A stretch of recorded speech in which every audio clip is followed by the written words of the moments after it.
So welcome back. एक बहुत ही अच्छी वैकेंसीज आई है 10th लेवल पे। और यह इसके बारे में आपको पता होगा, इसका लास्ट डेट जो है एक्सटेंड हो चुका है दोस्तों। 10th लेवल पे बहुत कम वैकेंसी अब 10th लेवल पे आती है। इस तरह का टेक्नीशियन का जॉब है। इसके बारे में मैं आपको डिटेल में ये समझाने वाला हूँ कि ट्रेनिंग के दौरान क्या है नहीं है। बहुत सारी गलतफहमी है दोस्तों लोगों में कि ट्रेनिंग में खुद पैसे देने पड़ते हैं या क्या मिलता है। दूसरी बात है कि क्या ये प्राइवेट है, क्या ये सरकारी है ना।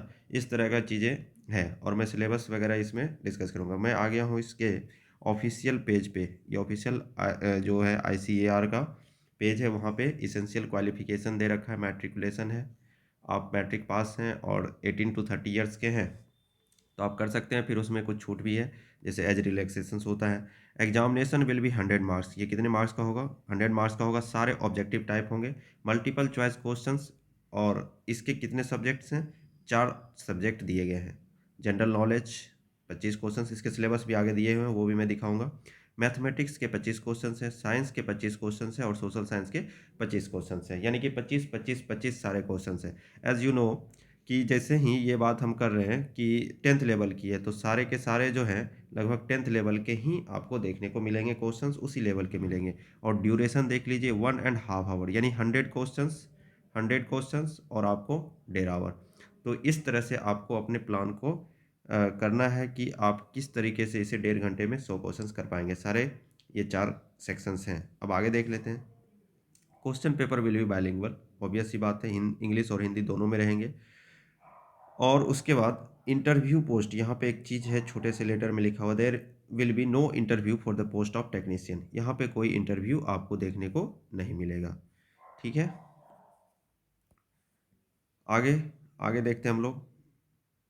सिलेबस सबसे इम्पोर्टेंट है। सिलेबस आपको सिलेबस पता होना चाहिए। फिर हम लोग देखते हैं जनरल नॉलेज का सिलेबस। आप यहाँ से देख लीजिए। मैथमेटिक्स में देखिए मैट्रिक लेवल क्वेश्चन और नंबर सिस्टम, आपको नंबर सिस्टम आप पढ़े होंगे।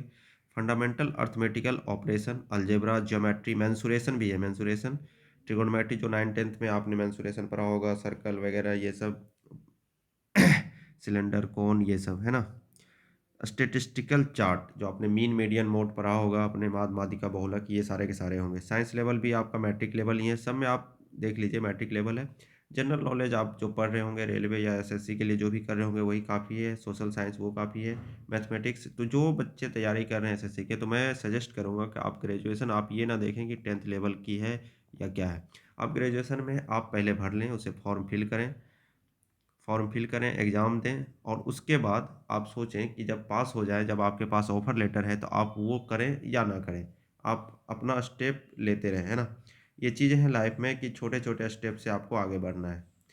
चलिए, द सेलेक्टेड कैंडिडेट्स जो मेन है, अब यहाँ देखिए, the selected candidate will have undergo 1 year on the job training which will be provided by the respective institute of the selected candidate. मतलब ये कह रहा है कि 1 साल का, जैसे ही आपका सिलेक्शन हो जाएगा, 1 साल के लिए आपको ट्रेनिंग किसी इंस्टीट्यूट में दिया जाएगा, यानी कि जो एग्रीकल्चर इंस्टीट्यूट है वहीं पे।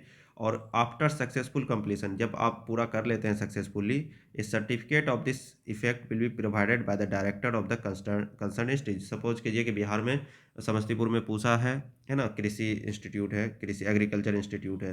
तो पूसा में आपको ट्रेनिंग पे रखा गया है, 1 साल में आप कंप्लीट कर लेते हैं तो वहाँ से आपको उसकी डिग्री मिल जाएगी। The selected candidate will be called as technical training during the training period. जब आपका 1 साल का पीरियड है उस समय आपको टेक्निकल ट्रेनिंग का नाम दिया जाएगा। और उसके बाद है ना, उसके बाद आपको मतलब ज्वाइनिंग करवाया जाएगा। ड्यूरिंग द ट्रेनिंग फैसिलिटीज़ आपको transport, canteen, dispensary, library ETC, ये सारे के सारे ये सारे के सारे आपको सुविधा दिए जाएंगे। During the training they will be not entitle for any kind of leave. एक चीज़ और है कि जब 1 साल का आपका ट्रेनिंग है, आपको किसी प्रकार का लीव नहीं दिया जाएगा।